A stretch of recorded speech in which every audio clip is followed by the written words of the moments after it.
Vinyl community, I'm back to do another one of this sort of project. If you haven't seen my first video, I think it's up here.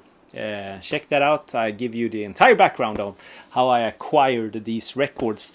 And I have to say now, this is the fourth video or fifth or something like that of showing these records that I bought from this guy. I actually yesterday sold half of it. Maybe 300 records that definitely was just so in my opinion. No money in them and no music quality. I didn't want them in my collection, so I sold them. But there's still like 100 records more to clean and listen to and stuff like that I want to see if I'll keep. But with that being said, I don't know how many of these I'll do more, because the further I go into it, the less of a quality, if for lack of better words, I can show.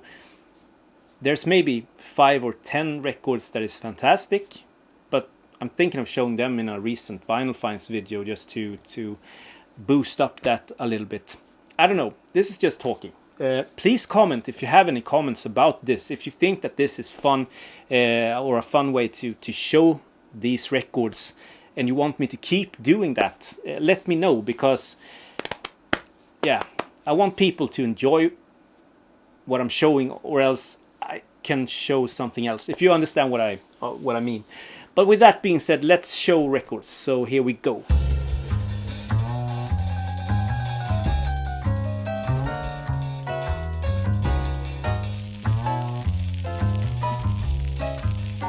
I'm gonna run through the ones that I am hesitant of keeping in the collection, just so you know. So you have to Google those, but this is one that I don't know if I'll keep. Black Nativity, Gospel Train, I think 60s on Fontana. And this was good. Great, not great, but good recording quality of a gospel record. I have no gospel in my collection. Maybe this is the first. But I'm a little bit hesitant on keeping that. One that I didn't like was this. This is a record recorded in the 30s and released maybe in the 60s. Slim and Slam. And I have no idea about the origin of this and who they were. It's on a small record label called Tax Records, but this is not a keeper. I'll try to sell that. This is a keeper. This is Klaus Dollinger with a record called Dig. Award-winning German jazz quartet. I think that Klaus Dollinger was the one who did the theme to Das Boot, but I may be wrong. On Philips, 1963. Great jazz record. Keeper. And this is a Swedish one. This is 1970, Leif Strands Kammarkör. But the good thing about this, it's a Christian record, but it's recorded on Proporius. And if you know your audiophile facts about Sweden, you know that Proporius did fantastic recordings and released fantastic sounding records. This is no exception. But you also have some of the, for that time period, best players of Sweden. You have Bengt Hallberg, Georg Riedel, Arne Domnerus, Rune Gustafsson, Egil Johansson. So the who's who. And I think they're playing a church, if I'm mistaken. It's been a while since I spun this now. Another keeper, 1961. And I'm so amazed that these records stand the test of time. You know, that they are here for me to listen to. It's just insane. This is J.J. Johnson's Sextet, Really Livin'. 1961, a Dutch first press on Fontana. I think that the US press had or the UK, had a different cover. And this is definitely a keeper. This is better than the Blue Note record that I have with him. You have Nat Adderley, Bobby Jasper, Cedar Walton, and Albert Heath. So not a bad lineup, not a bad record. Recommended. And one I'm glad that was in the collection. This is Broadway, I think mid-60s, 65 maybe, with Red Rodney and Kai Winding's sort of group. If I understand this correctly, this is a prestige record with... It's like a compilation record with these two bands or groups. Kai Winding and Gary Mulligan on one side and Red Rodney on the other side. And I don't know, I have to listen to it once more, but I don't think that it's a keeper. Let me know what you think about that if you know something about it. So in the middle of all this, you get a sort of singer-songwriter Winter Electra record from 1973. Still in the Shrink, looked unplayed, homegrown by Don Agratti. And this was actually pretty entertaining. It's not super good, but it's not bad. So it's going into the collection. Like sort of a run-of-the-mill Electra record from 73. And then they didn't put out super bad records in 1973, did they? An artist I've heard about. I've sampled some, especially the early stuff. And I've seen a lot in the VC, but I never really grasped her. I never took the time to really get it. And I'm not a samba or a Brazilian sort of collector, or I don't listen to that sort of music. So this is Gal Costa's Gal Tropical from 1980 on Philips.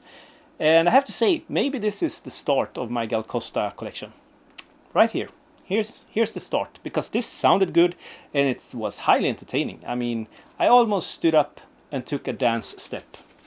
Almost. And if you have early Gal Costa records, like really early Gal Costa records, and you don't need them, send it my way. Early 40s up to maybe the mid 40s, they recorded Lil Green. This is a compilation from, I think, early 70s maybe. Romance in the Dark. Blues record that blew my mind, really. It's still in Shrink, it looks unplayed. It was fantastic, and this compilation costs nothing. But a female blues vocalist in 1941, 2, 3, 5, just so cool to listen to. This is awesome. Awesome record. Another great one, 1973, is Rod Hunter, the King of Moog.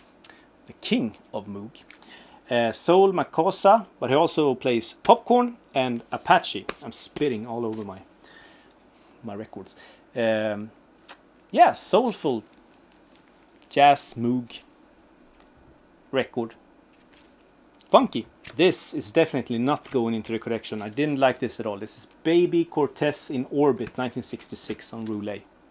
Shit, I was so happy to see this in the collection. And he really liked Cannibal Adderley, because there were a bunch of Cannibal Adderley records in there.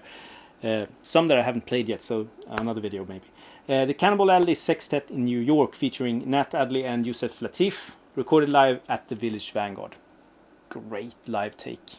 Great. And you also have Sam Jones, Louis Hayes, and Joe Savignol on piano. 1962. This is a first Dutch monopress on Riverside. And not in best shape, but then again, it's from 1962. What do you expect? This has been played and loved, and it's still enjoyable. Not the best, but definitely one of the best Wes Montgomery records that I have heard. And I've listened to this for a while. I shouldn't say that I've looked for it when I was out record digging, but if I had seen it, I would have picked it up, because it's not super expensive. This is Going Out of My Head with Wes Montgomery, 1965, recorded at Rudy Vangelis studio. Sounds great. Great. And his guitar playing, I mean, if you know Wes Montgomery, this is the top of the pile of his playing. But you also have like 5 trombonists and 3 trumpets on here. It's insane. Quinton Jackson, Jimmy Cleveland, Donald Byrd, Herbie Hancock on piano. So great lineup, and a bunch of other stuff. Keeper, definitely a keeper. Okay, the next one is Black Lion. I think it's a subsidiary to Polydor. Philly Joe Jones, Tradeway Express. You have Kenny Wheeler playing on this also, 1971. And this is fantastic. You pay maybe 5, 6, 7 euro for a clean copy of this, and it's fantastic. If you're a jazz fan, especially of the drums, this for that price, I'm saying it's a must-have. This is not a keeper. I didn't enjoy this at all. This is Willie the Lion Smith, Music on My Mind on Saba, German first press. Gatefold and all that stuff, but it's not a keeper. I didn't enjoy it at all. Once again, what was this doing in that collection? This is original cast recordings of Joy, a musical come together with Oscar Brown Jr., Gene Pace, and Sivuca. So this is a soulful sort of jazz record. or stage record. I don't know how to really label this, but it's, once again, 5, 6, 7 euro for this in this shape. It's a no-brainer. I mean, pick it up. I had so much hope for this. Like, really, I've been into a Oscar Peterson sort of kick, and I think it's recorded in 58, but this 81 reissue. This is Oscar Peterson Trio, recorded in Amsterdam, Holland, Concertgebouw. And as I said, Japanese press on Verve. And I don't know, sound quality wise, not super good. And actually the performance isn't top notch either. It's sort of a dull record. This is 1971, I think, a Swedish record called Sveriges Radios Jazzgrupp. Yeah, that's what it's called. A Day in the Radio House with the Marx Brothers. But I think that's the song called. I had this, but I sold it to a very famous actor here in Sweden called Henrik Dorsin, who picked this up from my Discogs page. Pretty nice to know that Henrik Dorsin has my copy of this, and now I have it again. Dare I say a little bit avant-garde at the end, at least on side 1. And this has the same old people. Arne Domnerus, Jan Allan, Bertil Lövgren, Rolf Eriksson, Claes Rosendahl, Ole Lind, Lennart Åberg, Egil Johansen, Georg Riedel och Rune Gustafsson. It's just like you can burp up these names on every Swedish jazz record from 65 to 71. I don't know. No, maybe not. They play great on this. I've never heard these guys play this kind of music. It feels spontaneous. It feels, yeah, free and avant-garde. At the end of track 1, the first track is 22 minutes. The second track is 22 minutes, so it's long takes. But SR Records, I think they tried to spread their wings when it comes to jazz a little bit. There's a sort of experimental record with Björn Jason Lind called Grodspad, Storstad Grodspad, I think it's called, also recorded in this time period on this label. So I think that this was tax funded, and therefore they could do it a little bit more experimental because they weren't really thinking of earning any money on this. But that's my theory. I think this is good. Check it out. 2 more to go. 2 more to go, and I was super glad to see this. This is Freddie Hubbard on Impulse with The Body and the Soul, 1963. There's the gatefold there. Yeah. And this is a 1974 repress on the green Impulse label. But I have to say, it sounds terrific. Like, really terrific. And the lineup on here is just to die for. I've never heard Freddie Hubbard on this sort of constellation of big band sort of setting.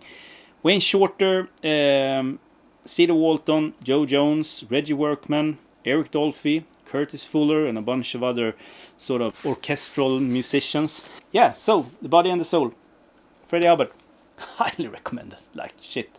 Highly recommended. And the last one, I can't show you the label because it's on the turntable, but this is Bobby McFerrin, Spontaneous Innovations, 1984. I think 84 or 86. On Blue Note. And the thing he does with his mouth is just... But this is... I think everyone has this. I was glad that it was in the collection because this is one that I've thought of picking up like for €7, €8 or something like that for a Blue Note record. And I never did. And sound quality wise, this is to die for. Like really, really cool to test your equipment out. So recommended. That's it. Hope you enjoyed. And if you have any comment, please write down below. Subscribe and all that good shit. And as I said in the beginning of the video, if you're still with me here, please comment if you think this is entertaining. If you want me to continue with this sort of material, or if you want me to take this time and do something else. So yeah. Have a great day, everyone.